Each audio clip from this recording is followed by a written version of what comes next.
আসসালামু আলাইকুম। আশা করি সবাই ভালো আছেন, সুস্থ আছেন। আজকের ভিডিওতে আমরা জানব যে কেন আমাদের নিয়মিত বাদাম খাওয়া উচিত।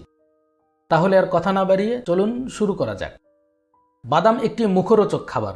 এটি খেতে যেমন সুস্বাদু, তেমনি এর পুষ্টিগুণও রয়েছে অনেক। চীনা বাদাম, কাজু বাদাম, কাঠবাদাম, পেস্তা বাদাম সহ সব ধরনের বাদামে অনেক উপাদান রয়েছে যা আমাদের শরীরের জন্য খুব উপকারী। তবে অন্য সব খাবারের মতো বাদাম খাওয়ারও একটি নির্দিষ্ট পরিমাণ রয়েছে। প্রয়োজনের চেয়ে বেশি বাদাম খেতে থাকলে শরীরের ক্ষতি হতে পারে। আমাদের প্রতিদিনের ডায়েটে যে কোনো বাদাম থাকাটা খুবই গুরুত্বপূর্ণ। বিভিন্ন পাবলিক হেলথ অর্গানাইজেশন হেলদি ডায়েটের অংশ হিসাবে বাদাম খেতে বলে। বাদামে আছে প্রচুর পরিমাণে মোনো ও পলি আনস্যাচুরেটেড ফ্যাটস, প্রোটিন ও ডায়েটারি ফাইবার, যা রক্তের খারাপ কোলেস্টেরল কমিয়ে ভালো কোলেস্টেরলের পরিমাণ বাড়াতে সাহায্য করে। প্রধানত vitamin E, vitamin B complex এবং আরও কিছু মিনারেলস যেমন calcium, potassium, phosphorus, magnesium, iron, zinc ও ম্যাঙ্গানিজ, কপার, সেলেনিয়াম আছে বাদামে। এবার আসুন বাদামের স্বাস্থ্য উপকারিতাগুলো জেনে নেওয়া যাক। নাম্বার 1, বাদাম আমাদের হার্ট ও রক্তের গুড কোলেস্টেরল বৃদ্ধি করে ও হার্ট ভালো রাখতে সাহায্য করে। নাম্বার 2, চোখ, ত্বক, হাড় ও দাঁতের গঠনে সাহায্য করে। নাম্বার 3, হজম শক্তি বৃদ্ধি করে। নাম্বার 4, মস্তিষ্কের বিকাশে সাহায্য করে ও স্মৃতিশক্তি বৃদ্ধি করে। নাম্বার 5, রোগ প্রতিরোধ ক্ষমতা বৃদ্ধি করে। নাম্বার 6, ডায়াবেটিস নিয়ন্ত্রণে ভূমিকা রাখে। নাম্বার 7, ওজন কমাতে সাহায্য করে। নাম্বার 8, বিভিন্ন ধরনের ফাঙ্গাল ও ভাইরাল ইনফেকশন প্রতিরোধ করে। নাম্বার 9, ক্যান্সার প্রতিরোধ করতে সাহায্য করে। এবার আসুন জেনে নেওয়া যাক প্রতিদিন কতটুকু বাদাম খাওয়া উচিত।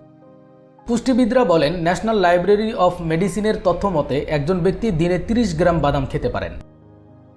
এবার জানা যাক অতিরিক্ত বাদাম খেলে কি ক্ষতি হতে পারে। আমরা জানি অতিরিক্ত কোনো কিছুই ভালো নয়, তেমনি বাদামের অনেক উপকারিতা থাকলেও অতিরিক্ত গ্রহণ করলে তা আমাদের জন্য ক্ষতির কারণ হতে পারে। পলি আনস্যাচুরেটেড ফ্যাটি অ্যাসিড প্রধানত ওমেগা 6, আর ওমেগা 6 ফ্যাটি অ্যাসিড যখন বেশি পরিমাণে থাকে তখন ওমেগা 3 ফ্যাটি অ্যাসিড বিক্রিয়া করে টক্সিক হয়ে যায়। ওমেগা 6 অতিরিক্ত পরিমাণে গ্রহণ করা হলে তা হার্টের রোগ, আর্থ্রাইটিস, ডায়াবেটিস, অ্যালার্জি ও অ্যাজমা রোগ সৃষ্টি করতে পারে। অতিরিক্ত ওমেগা 6 ফ্যাটি অ্যাসিড শরীরে প্রবেশের ফলে তা ওমেগা 3 ফ্যাটি অ্যাসিডকে অ্যান্টি ইনফ্লামেটরি হরমোনে কনভার্ট করে, ফলে শরীরে প্রদাহ সৃষ্টি হয়। বাদাম শরীরে অতিরিক্ত ফাইটিক অ্যাসিড তৈরি করে। শরীর যেহেতু ফাইটিক অ্যাসিড সরাসরি হজম করতে পারে না, তাই হজমে বাধা সৃষ্টি করে। যাদের কিডনি ও গলব্লাডারের সমস্যা রয়েছে তাদের কাঠবাদাম ও কাজু বাদাম এড়িয়ে চলা উচিত, কারণ এতে বিদ্যমান অক্সালেট ক্যালসিয়াম কিডনিতে পাথর সৃষ্টি করতে পারে। অতিরিক্ত ক্যালোরি সমৃদ্ধ হওয়ায় বাদাম বেশি পরিমাণে খেলে ওজন বেড়ে যেতে পারে। বাদাম যদি লবণ দিয়ে ভেজে খাওয়া হয় তাহলে সেটি ব্লাড প্রেশার বাড়িয়ে দিতে পারে। বন্ধুরা, এই ছিল আজকের ভিডিওটি ভালো লাগলে লাইক, কমেন্ট ও শেয়ার করে অন্যদেরকেও জানার সুযোগ করে দিন। সেই সাথে এই ধরনের ভিডিও নিয়মিত পেতে চ্যানেলটি সাবস্ক্রাইব করে আমাদের সাথেই থাকুন।